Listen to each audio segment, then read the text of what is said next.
хит болып жатырған гүзел салатын дайындайтын боламыз. Дастарханыңызды ашып, ерекше сән беріп тұрады. Бізге ол үшін піскен қызылша қажет болады, свекла қажет болады. Орташа көлемде 4-ке бөліп алып, жіңішкелеп, осылай арасына творожный сыр жағып шығамыз. Кондитерлік дүкендерде сатылады творожный сыр. Осылай жағып қасықпенен бірін-бірінің үстіне қойып отырамыз. Жасайтын салатыңыздың көлеміне қарай 4 свекла орташа немесе 3 алсаңыздар болады. Барлығын осылай жинағаннан кейін тарелкаға салып, холодильникке 15 минутқа қоямыз. Кішкене қату керек, қатқаннан кейін кесе берсек болады. Бұған дейін біз салат жапырағын және де рукола қажет болады бізге. Барлығын жақсылап жуып аламыз.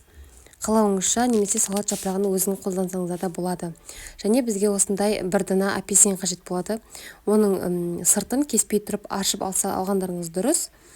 Жаңа дайындап қойғанымызды енді осы 4 бөлікке немесе бірнеше бөліктерге бөлесіздер. Ортасы осындай өте әдемі болып тұрады.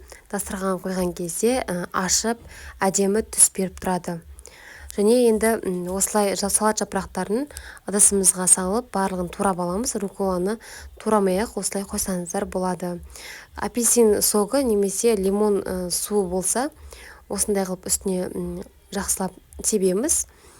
Барлығын жақсылап араластырып, тарелкаға бірінші жапырақтарымызды қойып алатын боламыз. Бірнеше жерге жасасаңыздар да болады, 4-5 бөлікке. Менде 2 жерге қоятын болғандықтан 2 жерге қойдым. Жан жақтарына енді осылай апельсиндерді қойып шықтым. Және жаңа дайындаған қызылшамды да осылай бірінен соң бірін қойып шықтым. Өте дәмді салат екен және әдемі салат екен. Дастарханда ашып, әдемі сән беріп тұрады.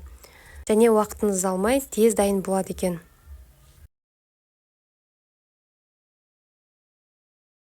Қалауыңызша осылай бетіне күнжіт сеуіп, немесе анар болса, анар басқа да дәндер сепсеңіздер болады.